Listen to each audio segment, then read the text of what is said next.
This week we head over to Austin, Texas and speak with Marcos Cervantes, founder of Q Branch and former US Army Weapons System leader, on accelerating dual-use innovation across defence and critical infrastructure.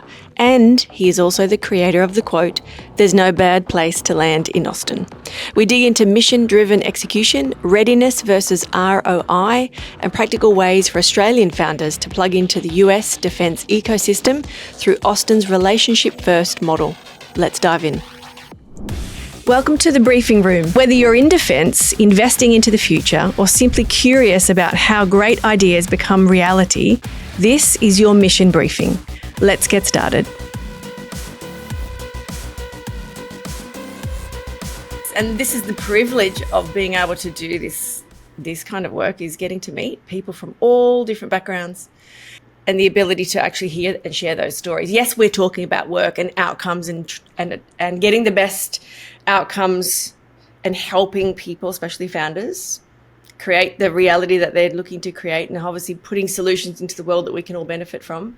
But at the end of the day, we've got humans moving through that process, and I'm fully, very aware of that and very conscious of making sure that we manage the entire process from ensuring we're checking in with people along the way.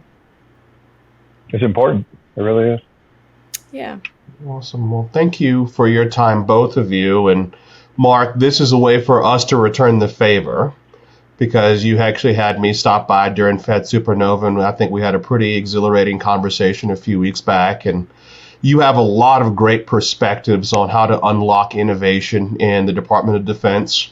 Through Q Branch and other activities, you have a very robust engagement mechanism with the Australian Commonwealth, various entities, whether it's Western Australia and others.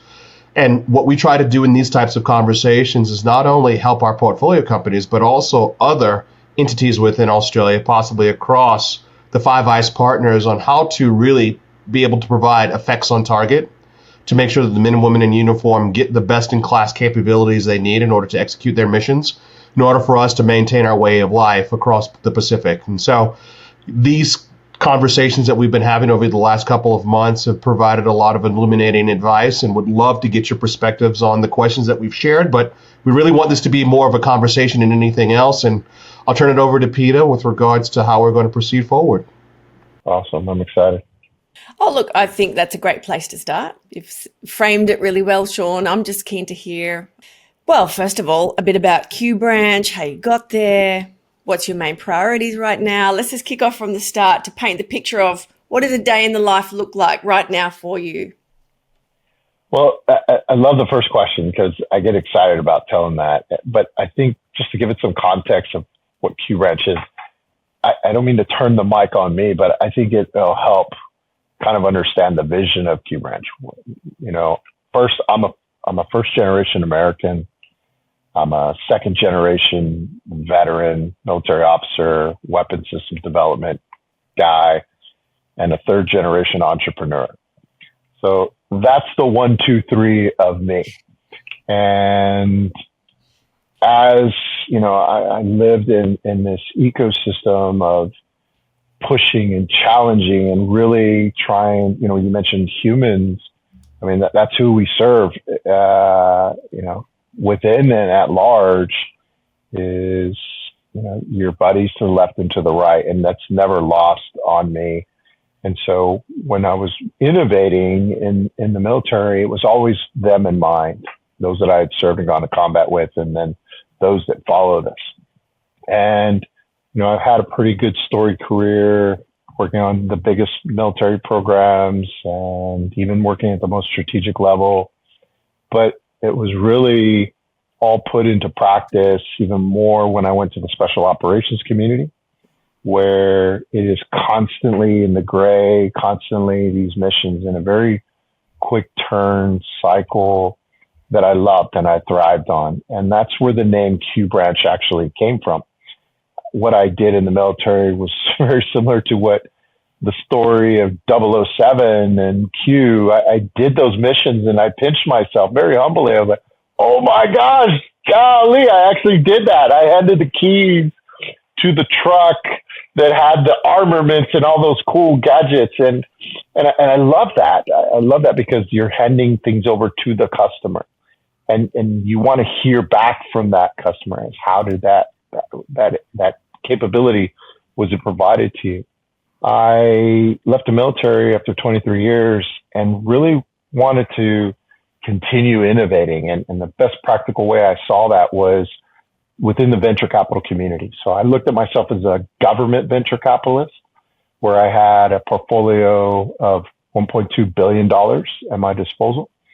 Very similar to the standard practices. I had LPs that I had to answer to, which were on the Hill. There were deliverables. So the return on investment is a different way. There's a different type of ROI, right? There's the return on investment, but in the military, it's the readiness of the investment.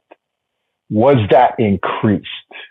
And, looking and studying the similarities, I became infatuated with that's the avenue I want to go to, is how I can continue to still be in that same innovative ecosystem. And I'm going to go create a fund. But before I did that, I wanted to learn truly the startups, right? And sit kind of next to them, with them.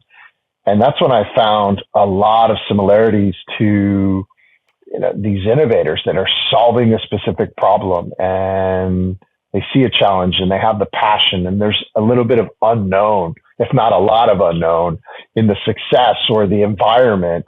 They're highly technical, but then there's the activities that are involved in order to scale and grow a business, especially when you're developing something fundamentally new, something unheard of. You mentioned following along in a vision, and that's really what I loved as well, is they have a vision and they're so infatuated with fulfilling that vision that these inherent qualities are similar to those operators that I worked alongside, and the great soldiers, airmen, and all that. Those are qualities that I found my tribe.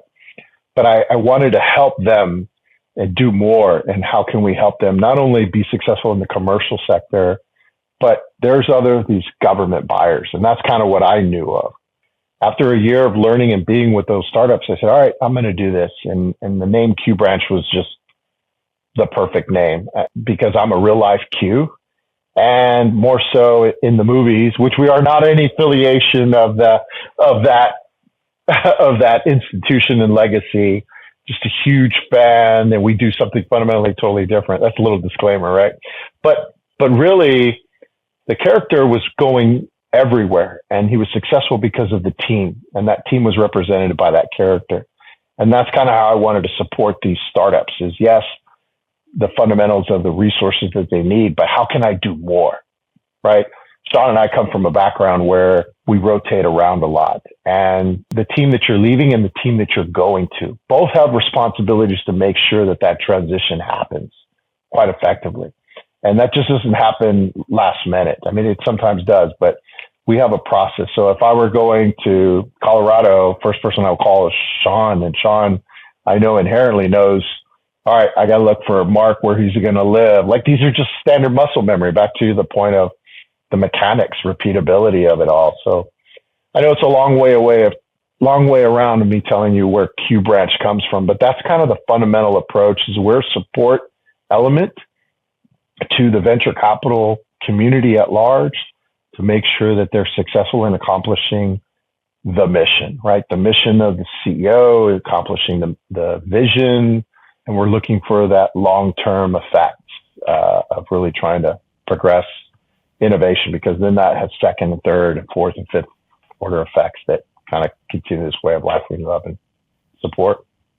That is the mission is something that has come up, I think, on every interview podcast episode we've done so far from our guests from the States. It is something that I'm not entirely sure we haven't got it deeply embedded yet into Australian companies to be aligned on the mission. I know there is missions, but it's not spoken about in the same way.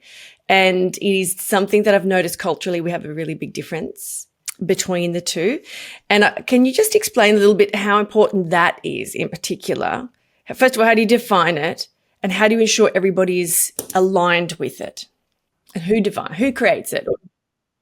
Right. I think it's a calling, right? It comes from within. There's so many variations of the word. And there's a standard doctrinal business definition of mission, which is fundamentally different from Sean and I's version of mission in the military, but I think it's this drive to accomplish something, right? To do more. That's kind of how I define the mission. But in the sense of culturally, that's kind of why I align more with the startups, because they have this longing, this energy to be able to fulfill something, that vision. And sometimes we interchangeably use mission and vision in some ways. Yes, and this is where I feel it does get a little confused. But if you're talking about the mission, which is it's being of service as well to a mission, to be aligned, to drive. Entrepreneurs do have that embedded hunger. They're hardwired to be solution focused and be relentless in that pursuit to come up with a solution. And I think that's what's attractive and why it works really well, especially in defense, simply because they can apply that mindset and the drive to something that's going to have a really big impact. We have a standard methodology in Q Branch where we've chosen our own definition of mission, right? One, we respect the vision because that's the long-term goal.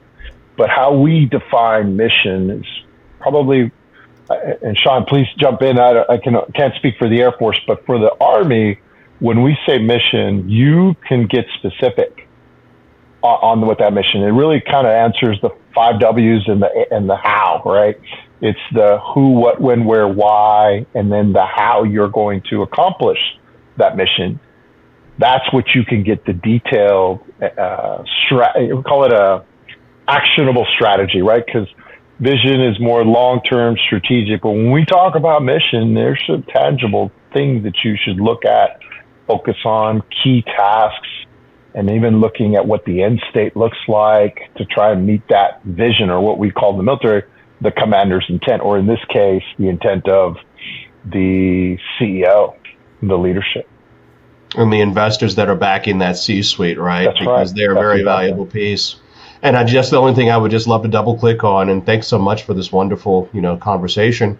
When we say mission here, Peter, I mean, there's the tactical piece of it, and there's the broader piece. And in the last 10 to 15 years, you've seen folks like Mark, me, Rasha, and a host of others that have worn the uniform and have seen the commercial sector, at least here in the States, just blossom to the point where we keep repeatedly asking, why doesn't the Department of War have these capabilities? It should be pretty easy to bring them on board, because if they were able to bring those capabilities on board, not only would we be able to achieve the mission more efficiently, most importantly, we would be able to actually achieve that mission and save a lot of lives doing it. So I think that's one of the things that's really passionate, that's driving a lot of this ecosystem, is exactly that.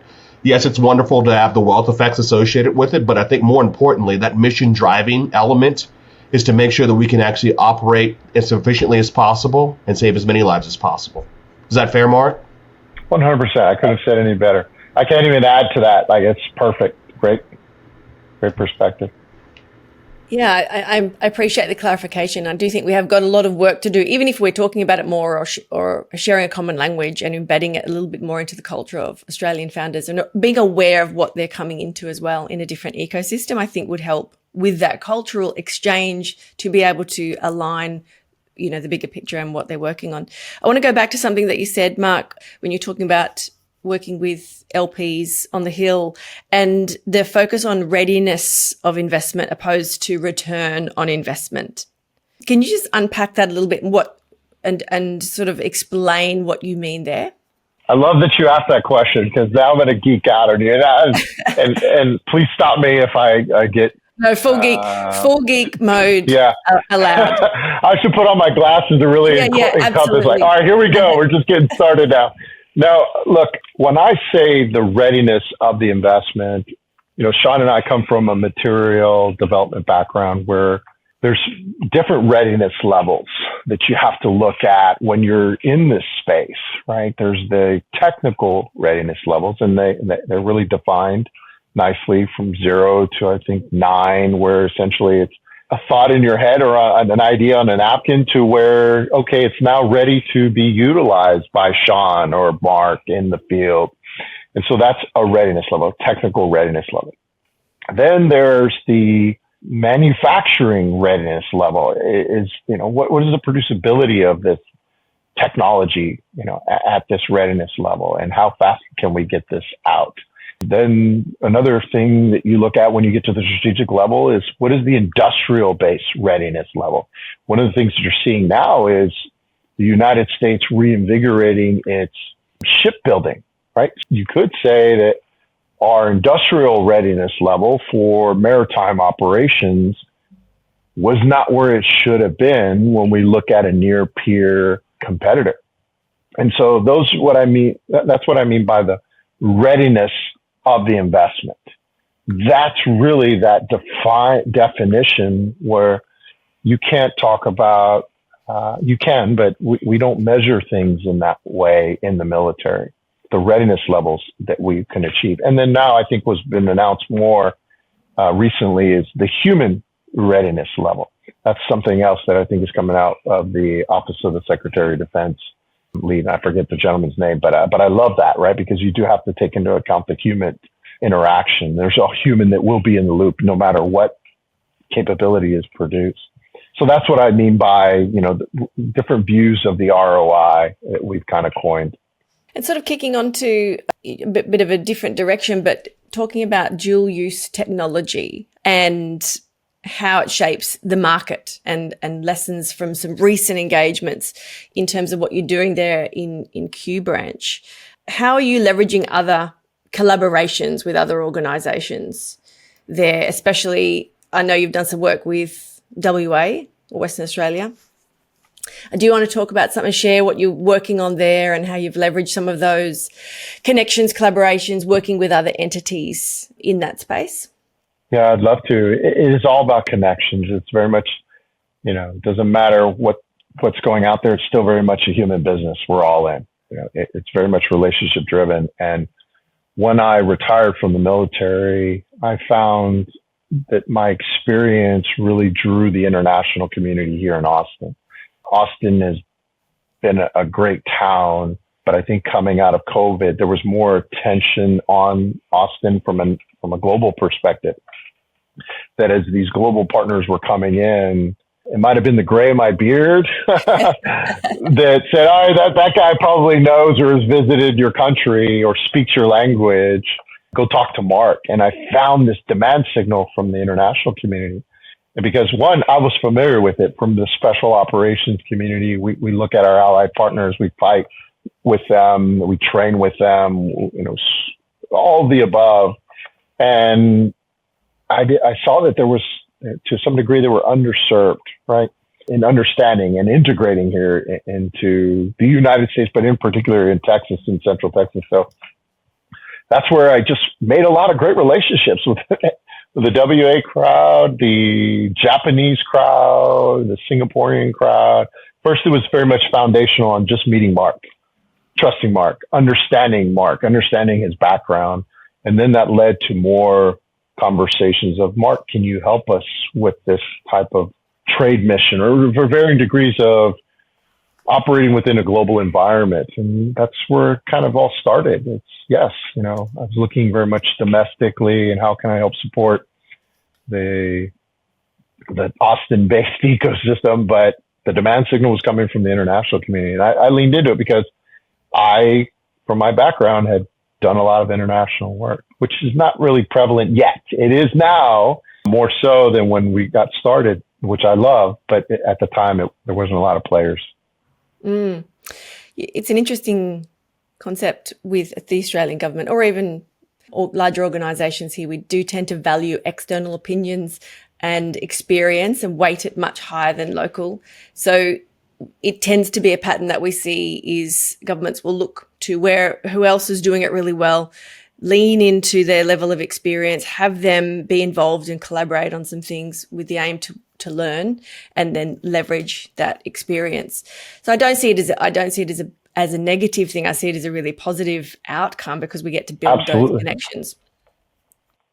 Yeah, I want to teach people how to fish. I don't want to fish for them. And so, as we start programs and processes, with these countries, that's the goal in mind, is for the countries to see what we're doing, take these practices and adopt them. Because if you can replicate what we're doing here in Central Texas around the globe. It only helps everybody out in that way. Sean, I don't know if you have any other perspective, which you've seen in the global space, because you've been operating in this just probably as long as I have, if not longer.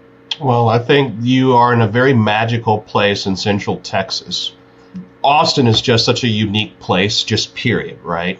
And so it's blessed with great culture, and it's also blessed with one of the United States' best universities that's there. You actually have a very thriving capital base. And I think what's been really interesting is because of Fort Cavazos, formerly Hood, just north there in Killeen, Texas, you have this huge set of operators, and you have all of these other military installations that go from Central Texas all the way down to the Mexican border. And as a result of that, you have operators.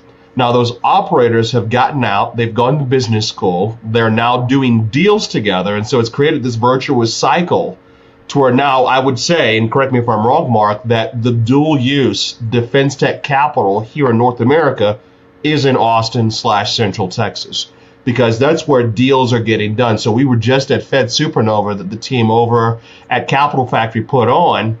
That's becoming what South by Southwest wanted to have as it relates to a defense-focused public sector track, but for a variety of different reasons that went off the rails.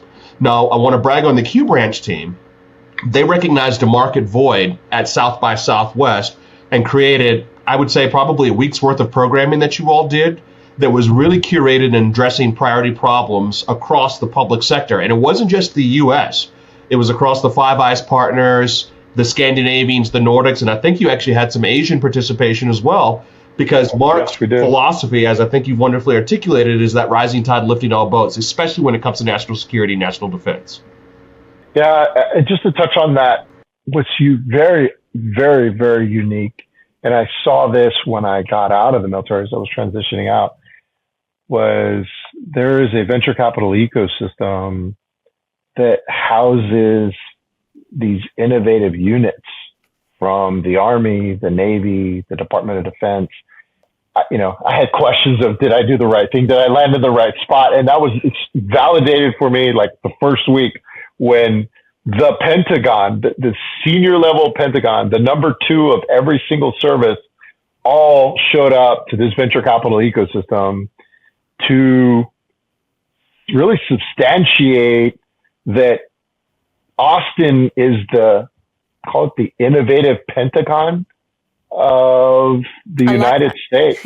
I'd be running with that branding. I'd be absolutely owning it. It really has. Get on a plane. Come on out. I have FOMO. I need to come over. You really should. And I just got off the phone with partners from AmCham Australia, where there's 15 defense tech companies coming from Australia to really see, learn, adapt, and possibly find opportunity. And that opportunity, again, is not just singular. It's not binary. There's multiple levels and pathways to that opportunity through partnerships. I think, and Sean and I can attest to this, is that when you're asked a specific answer on how to innovate or how do we work together, we almost don't like that question because we give you the same answer repeatedly.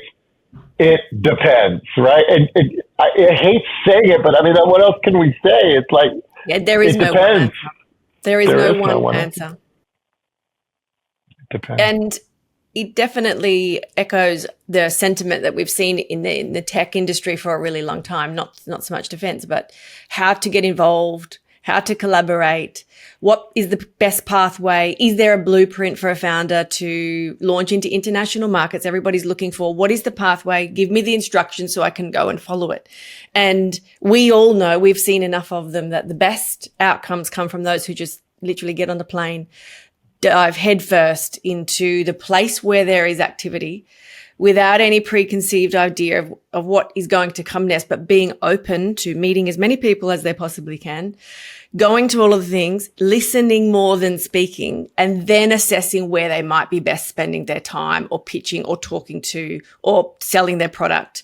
So I imagine that in Austin and even in the VC ecosystem that you're speaking of, for VCs and also for founders coming across and looking to get involved in and sell to the US market, the best pathway is literally just to the plane ticket to land. What would be the next step? Where is the best place to land? Who should people go and talk to? Q Branch. Like I don't say that to position myself, but I say it because I not only will give you the answer, but I will introduce you to everyone I know to help and support you. And I think there's no wrong place to land in Austin, quite frankly. That's what drew me to Austin, is that there's this level of authenticity with the community, and it goes beyond just the meeting and having a good conversation. It's the genuineness of making that second or third need or a creation of that opportunity. It's, you know what, Sean, let me introduce you to Peta. And I'm going to send you that email, and I'm going to say why I think that there's magic here, right? And I'll give that perspective. That is addictive. Just that right there. And I've lived everywhere from California to Virginia. I've lived in, name a state, I've either lived there or visited there. So there's these smaller subcultures that you can better appreciate. And man, is there a powerful one here in Austin. And I'm going to try and maintain that. I know the collective of us want to make sure that there's that authenticity that is here. We will genuinely connect you because we want you to be successful. We will ask you, how can I help you? Like that's kind of that standard. Instead of saying goodbye, it's like, hey, how can I help you? And there's follow through here. Spot on. And that must definitely, I think, no, I was just going to say, I think it definitely ties back to the mission that you're talking about. If you have that deep passion to be working on something that's going to have a greater impact, you're happy to take anybody along with you. And this is the feeling that I'm getting. And I do believe we have some gaps culturally here. Yes, there's people to help you, but there is, I think, a bit of resistance and probably too much mindfulness around competition, opposed to we actually are working on the same mission here. And I hats off to you and the ecosystem and the US mentality around this, because it is different. And Australians coming into that market need to be aware of it and embrace what is there, and help is genuinely focused on achieving an outcome. You know, I tell folks in this business, take my cell phone number. You have a federal expert for free, and you can thank Uncle Sam because he pays me a nice retirement check. I'm not saying don't pay somebody, but you've got a free Google on anytime I can help you out. And that's level one. Like, that's automatic. There's a genuineness of me. And I know Sean we all have children. That's right. You have beautiful children too. Sean has beautiful children. We want a life for them. So that's also some of the mindset that I have, is a legacy, right? I want to make sure that Sean is successful because I know the outcome in this space of dual use technology, national security, there will be a win in just that relationship. Spot on. And just the only thing that I wanted to do is to slightly brag on you a little bit there, Mark. Can you please describe what an acquisition ninja is, why you're one, and why it's so important for you to be in that role there in Central Texas, and what that does for companies trying to, again, put effects on target? So there's different levels of ninja that are out there. And so I'm sure there's some better, smarter than I. And there's also even certain domains. But I guess my ninja skills are that I held the money and managed the money for a specific portfolio. And by virtue of that, you were the primary cat herder and stakeholder. And so you had to look at multiple perspectives, namely the end user, but you also have to look at the financial, you have to look at the engineering, because you are that systems integrator. And so that's really my ninja skills, is that I'm a systems-minded individual, systems-oriented, systems integrating, which is kind of that Sherpa, if you will, that brings folks throughout. And then again, I looked at just the idea to actually delivering a capability. That's my ninja skills. And namely because I've also been in those roles in my career. I watched my dad, so I got an early look at what systems he was designing. But then when I was in look, I worked on the biggest Army program in White Sands Missile Range, where you're there at 3:00 in the morning with a spectrum analyzer talking to this specialist who's got this PhD guy working on this new innovative thing. Like that's $1 billion program, right? At that level. And then I've also worked at the biggest strategic level where you're having to go budget for these type of things. So I've been very fortunate in that, Sean and I have seen the spectrum of, I forget what do they call it, but that that eye chart, Sean, and some guys could live in that one box their entire career. But I was very fortunate that I spanned up, down, left, and right. And so that's the skills that I bring to this, is that kind of complex understanding of, not only the technical component, but how is this going to be scaled, whether it be commercially or more importantly into this conventional force, which is the United States Army or Air Force at large. And it's that right there is the reason why Q Branch is such a force multiplier in that Central Texas innovation ecosystem, right? Because the team at Capital Factory and other places have been really successful in solving government priority problems, to where that variable of the public sector participation repeatedly coming into Central Texas creates that virtuous cycle, right? And so it would be wonderful if someplace in Australia where there was the best-in-class entrepreneurs getting together and the government brought its priority problems to actually solve it there. I think that's how you build up an ecosystem, not too dissimilar from what they have there in Austin and Central Texas, back in the Commonwealth of Australia. So, yeah, just one other thought is that, look, I grew up as a defense innovator, but now that I'm out, I will tell you, if I were meeting a startup for the first time, just depending upon what they're designing, I would advise them to find 80% or focus 80% of their time on finding a commercial customer. Even though I know that the end goal is to give it to the special forces operator that jumps out of airplane, like she's my customer. I know I want to give it to her. It's like, oh, okay, hang on. Let's go sell it to Sean first. Sean has a huge grocery store and he can write checks a lot faster. Let's make sure that your business has a foundation as opposed to going to PETA first, because she's going to take a long time. And I don't mean to put you in that category, but it's the distinction of the customers. And so me being a defense innovator, here I am telling them, wait a minute, let's get some commercial traction. Let's focus 80%. So it's kind of, again, back to your point about muscle memory, right? What do we know is that journey? What is most important? Where can we find reliance? Because this is business. I think that was a huge distinction for me when I left the military. I looked at the military as the largest venture capital firm in the world, but now I'm out and I recognize these other venture capitalists that focus on the commercial. And then there needs to be that viability that could live beyond just the military. And that you know what, there is applications. I've looked at a dating app, right? And the dating app, somebody would tell me, oh, there's no place for that in the military. Yes, there is. There's 3 or 4 versions of that app. First, let's get technical in the app. I want to know, what are the algorithms? And you know what? Boom, I could take one of these algorithms, the matchmaking algorithms, and we could put that in this environment. So yes, right there in the technical scope, I can take that algorithm. Now in the dating world, we have single soldiers, right? And we want them to be, health and welfare. And maybe there's a better way of positioning your particular app for this good group of folks, right? So, or maybe there's just a medical component to it. So again, back to it depends. You can take a dating app and wait, there's a military? Yes, there's a military application to that. We just had here from Plus8, I forget the accelerator, but 2 young ladies that created a prenatal vitamin. Is that the Australian Plus8? Yeah, the Australian Plus8. From Push, Perth. I think is the name. Yeah, from Perth. Yeah. And I was quite excited about that product. One, because there's viability just here in Austin. I know that they would do very well.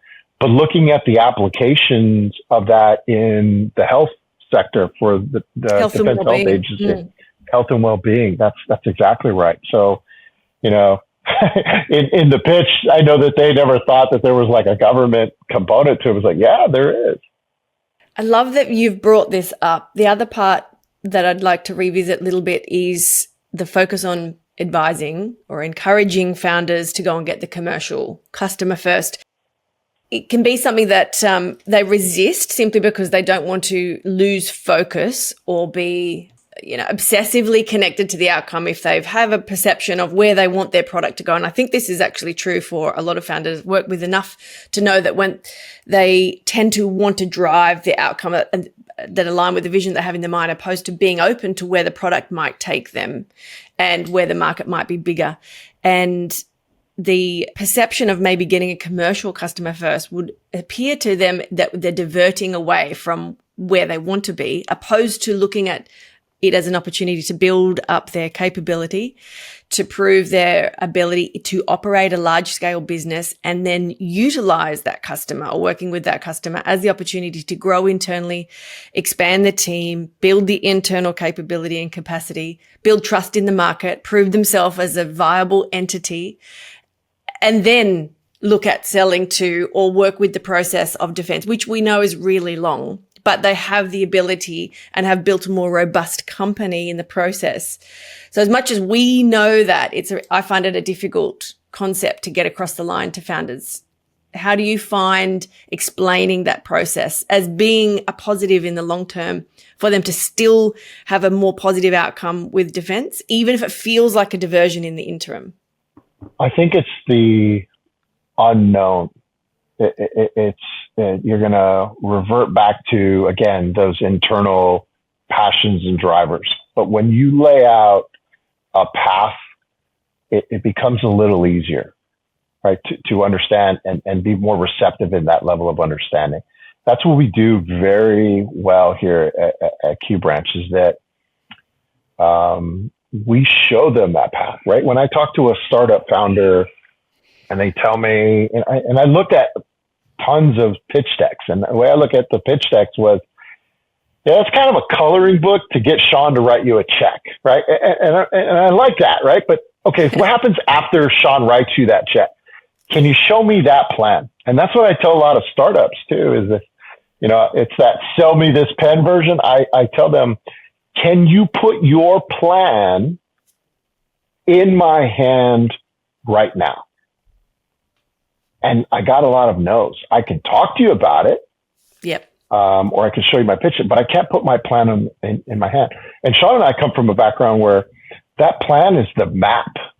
If you don't have one, we don't have confidence that we know where you are going. That's exactly right. It's exactly right. And so when you can show them the map, they can better understand that there is this opportunity for a compounding journey, right? And the one consistent is revenue or cash flow, right? That's you have to keep that constant, right? That's the life of any business, is that. And so when you can show them, develop that plan with them, they will be more receptive to understanding and potentially exploring that. Peter, if you turn 16, I don't know what the age to drive in Australia is, but I'm not just going to hand you the keys and now you're off. No. We're going to show you. And the showing is, I saw my mom, I saw my dad, and better understanding and gaining that confidence. And so when you talk to these guys, a lot of them are first time founders. So they have never been in those environments where they can feel comfortable about that. And so you do need a plan. And I know they look for that, right? But they want to see a checklist. There's no such thing. It's really, let's design that framework, right? Let's build that map. Let's find out that we need to go from Perth to Austin. And what is that? First, we're going to go into this commercial space. We're going to get some revenue. And then guess what? Now I'm going to go to Sean and I'm going to tell Sean, hey, Sean, there's some commercial traction here. Sean's going to say, okay, you've mitigated some of that risk. I don't have to carry that risk a lot because I take a long time. I'm using him as an example from the military, but it's time. But here's the thing. We are at a race. And that race is the rate of technology. That is our pacing item right now. It's not so much that our adversaries or our competitors have, more of this. It's what can we do with that pacing item? And back in, in the day, the Pentagon, at least in the United States, the Pentagon really, we look at a pendulum, was the leader of the research and the development activity. But now that pendulum has swung to the other end, which is in this commercial sector. And so it's now what you're seeing, we have to be very fast. I look at, I'm no longer a government guy. I got to remember that. But I look at the DoD has to be a fast follower with the commercial and where they're going. Yes, the race is the technology. And at an event last night, and Steve was actually sharing insights from his recent trip to the UK and Poland. And the room was an older demographic, and there is a lot of resistance there to technology and still wanting to hang on to older ways and more traditional ways of operating, especially when we're talking about autonomous aircraft and various things. So there is the cultural and generational challenges of getting across what technology can enable us to do. So my next question is more around sort of the key trends, things you are seeing, spaces in which you are seeing there are opportunities presenting themselves, or big gaping holes in the market where you feel that founders should be looking towards or looking to solve problems in. Do you have any insights there into trends that you are seeing or opportunities that people should be looking at? For startups, if you can solve hard problems, you're going to do very well. And finding those hard problems is sometimes part of the problem, right? And so I think what we're seeing is hard problems and the challenges is in the space environment.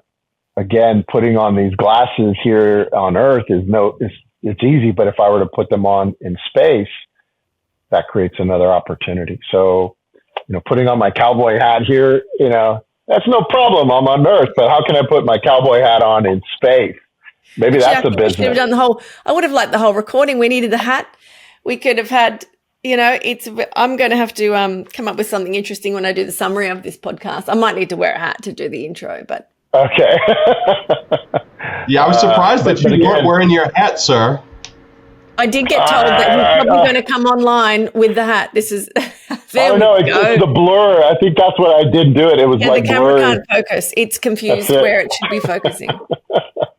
But again, I'm excited about space and robotics. I think when you look at those ecosystems and the opportunities, they are there.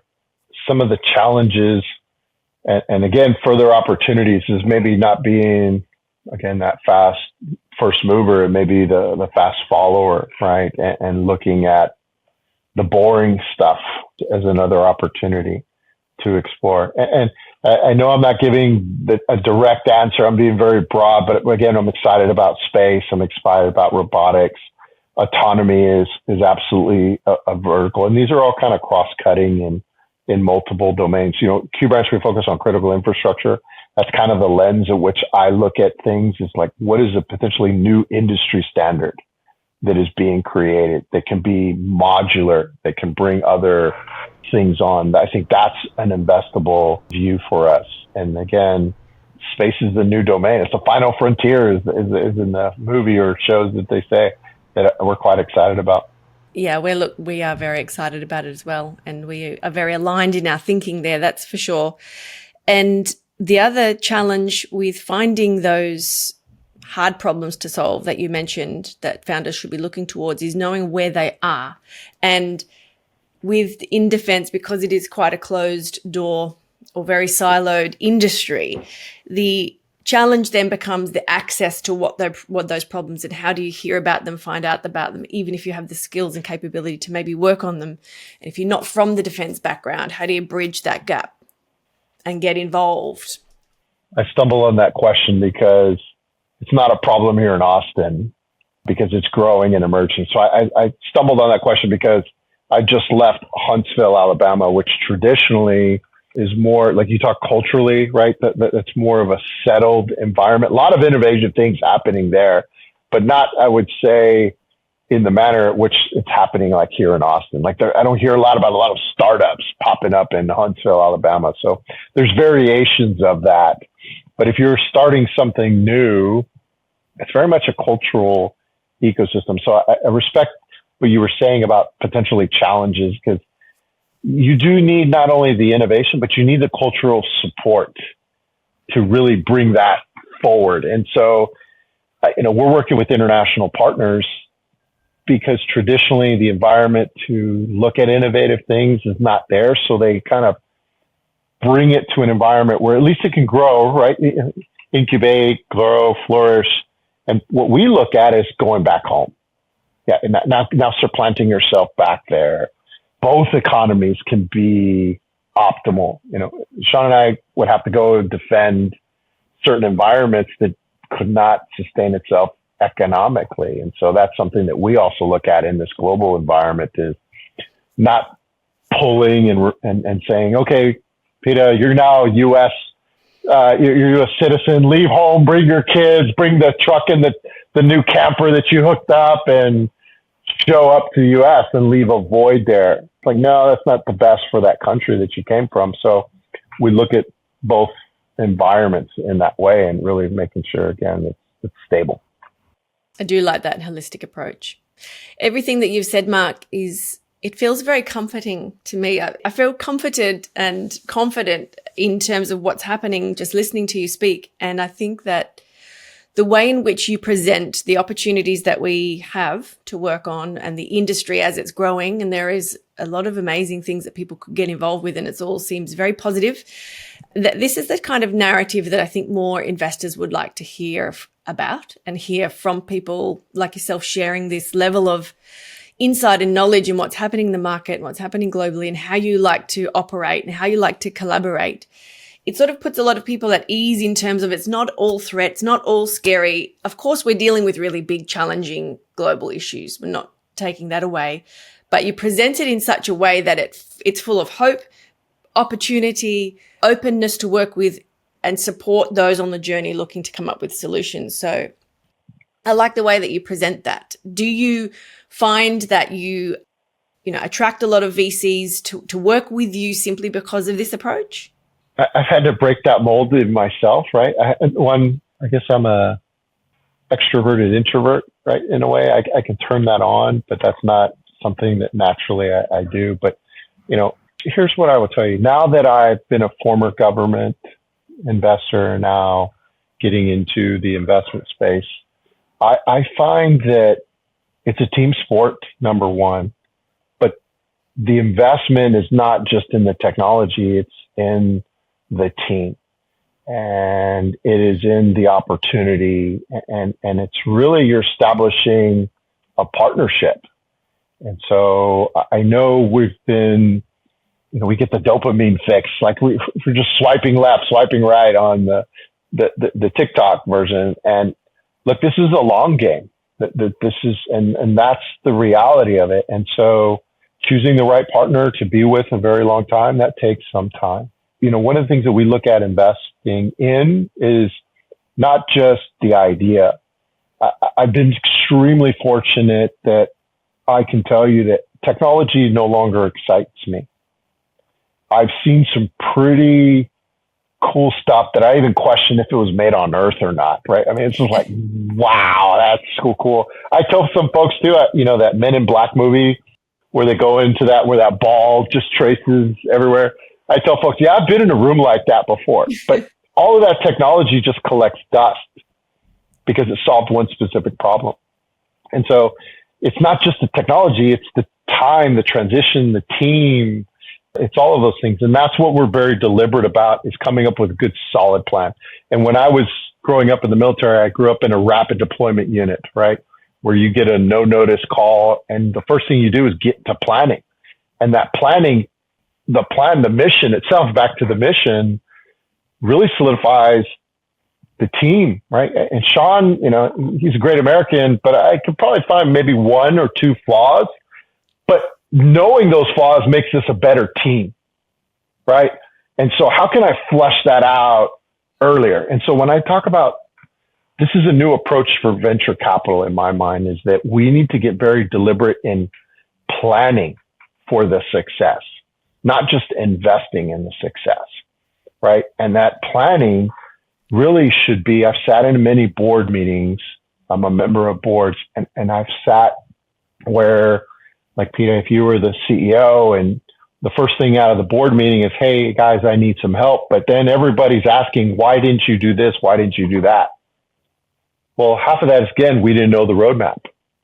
And then half of that is, you know what, Peter, what can I do to help you out? Like, how can I, as a member of this board, not just ask you why you didn't do something, it's what can I do to knock down that? Because I already know the plan. We built it all together.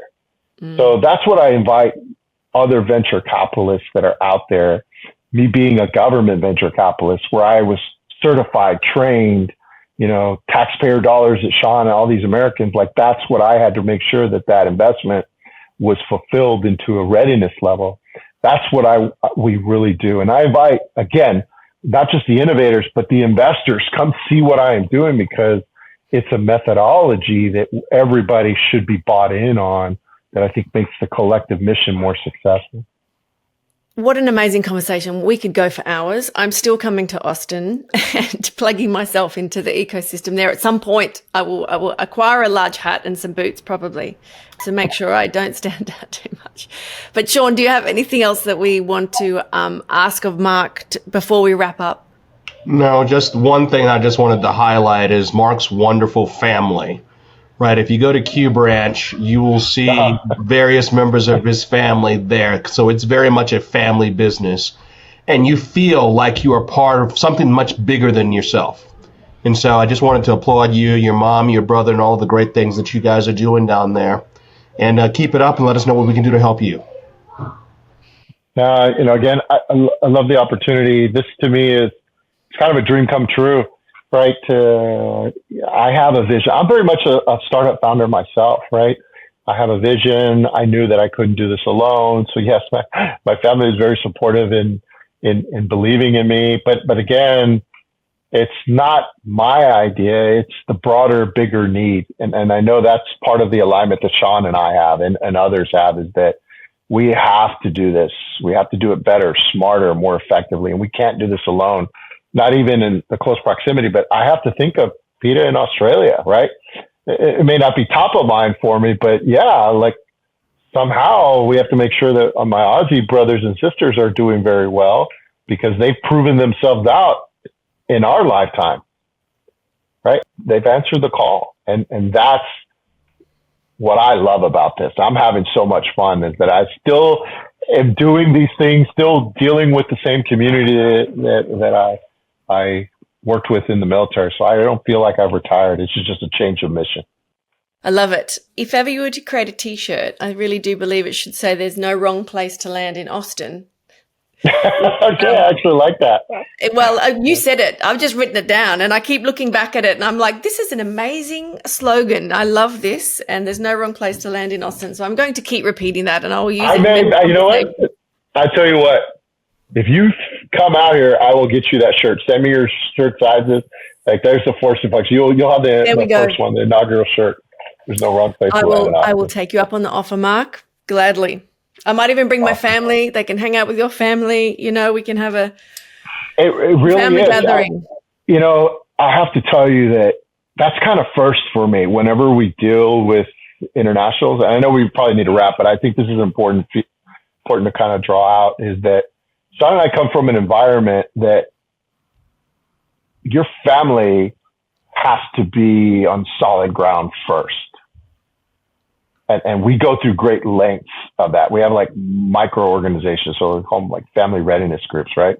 So in fact, if I were to call Sean and say, Sean, I'm moving to Colorado, he'd be like, okay, Mark, whatever. What's your family need, right? Like that would be like the first thing, right? That's the first thing. And that's very much what we do at Q Branch. It's like, okay, you're coming. Are you planning on living? Like, is your wife or kids? Okay, let's look for schools, like grocery stores. Like, here's the best grocery stores. So, because your family needs to be on solid ground. And that's why we go at great lengths, because if you are going to be focused on the mission, and your family needs to be on solid ground. Look, I'm going to tell you this story and then I will be quiet. When I first got started, I met somebody that just got a plane ticket and showed up, right? He was here by himself, and I met him in Houston, and We struck it up. He's like, hey, I'm going to come to Austin. This was a Thursday I met him, and he was going to come that Monday. On Saturday, I get a phone number, and it was from him. He was in the hospital, and it was an entrepreneur. He's in the hospital.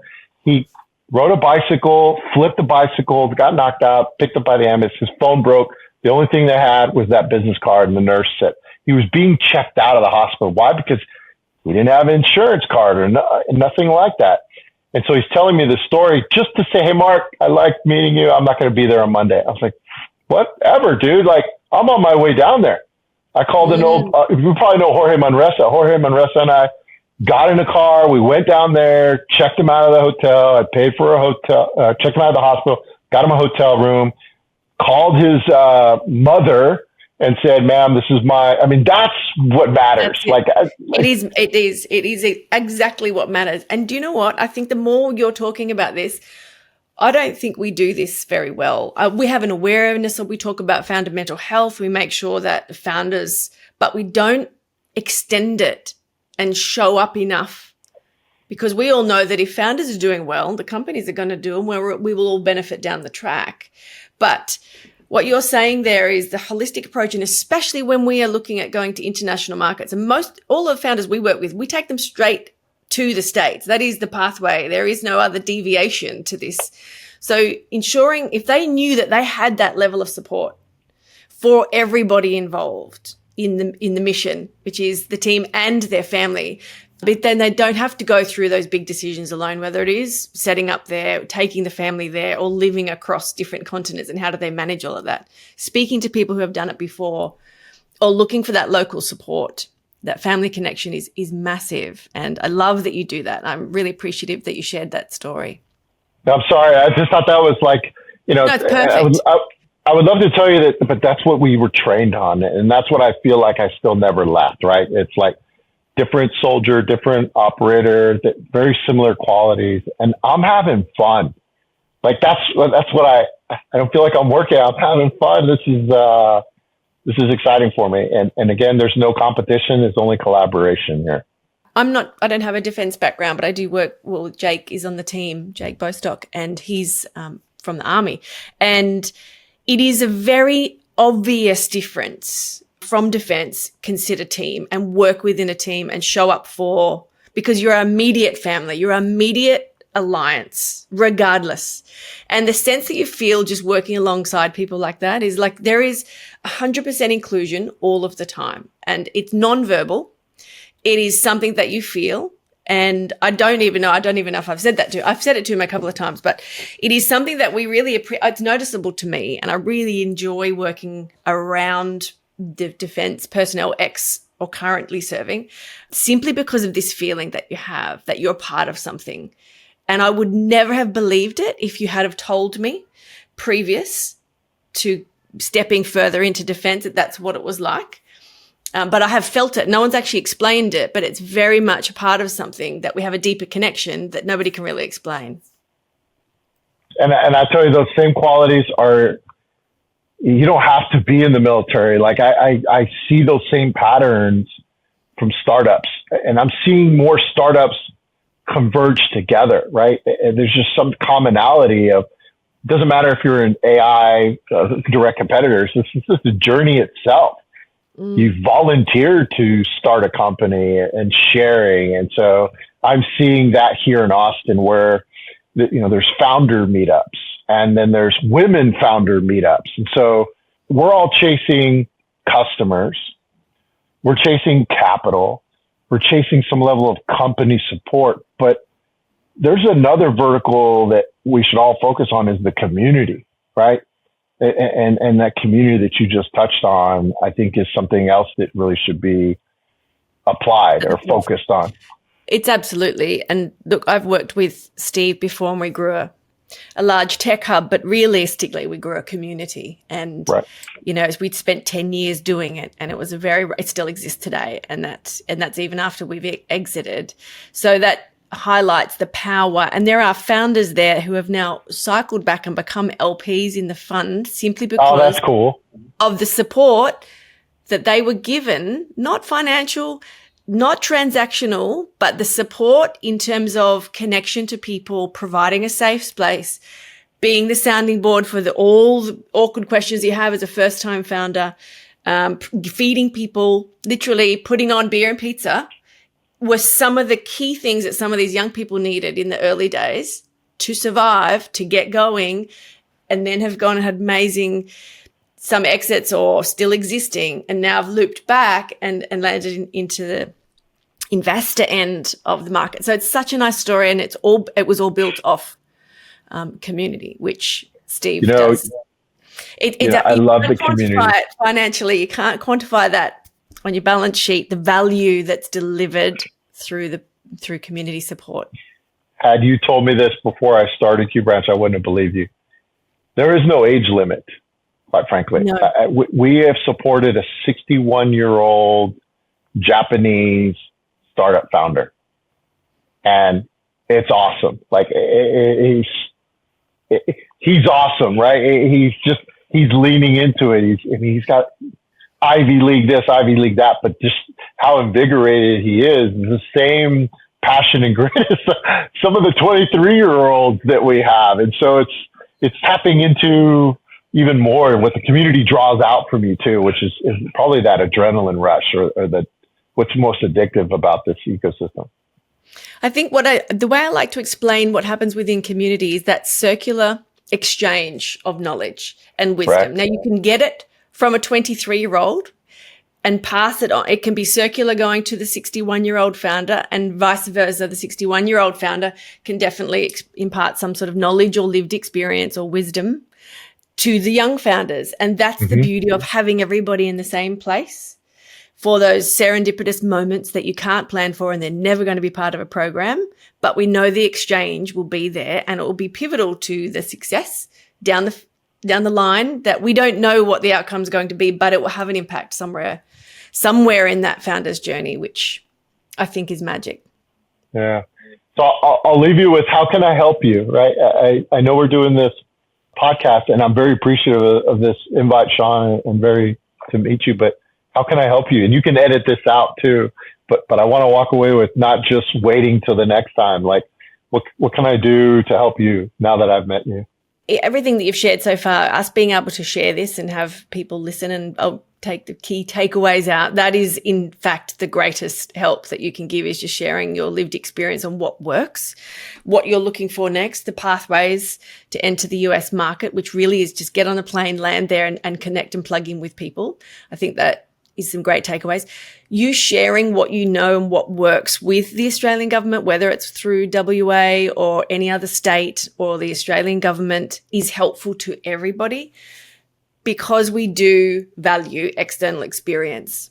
So that is really helpful to continue those relationships you have at the government level, because the more they hear what's working elsewhere, the more likely they are to support initiatives locally here. If we put in an application to do something, they can assume that they can connect with it. Well, it works in Austin, it might work here. And if we have those connections and say we're working with Q Branch, then they're already halfway across the line of making the decision because they have knowledge of what you're doing. So they're the things that help, because if we can shift the entire ecosystem, then we get to help more founders. Done. I love it. I will do it. I will continue to do it. A validating point for me was today, the Consul General knows my name. Like, I'm honored that, and she recommended, you need to talk to Mark. So it's not about me. It's more about the opportunity that we can follow up with what you're saying. And I will continue to do that. Thank you. Thanks, Mark. Thank you, Sean. Thanks for joining us in the briefing room. I hope you enjoyed this conversation with the people shaping our national security and future capability. If you liked what you heard, please follow the show, share it with a friend, and join us next time for more stories and insights from the front lines of innovation. Until then, stay curious, stay informed, and keep building the future.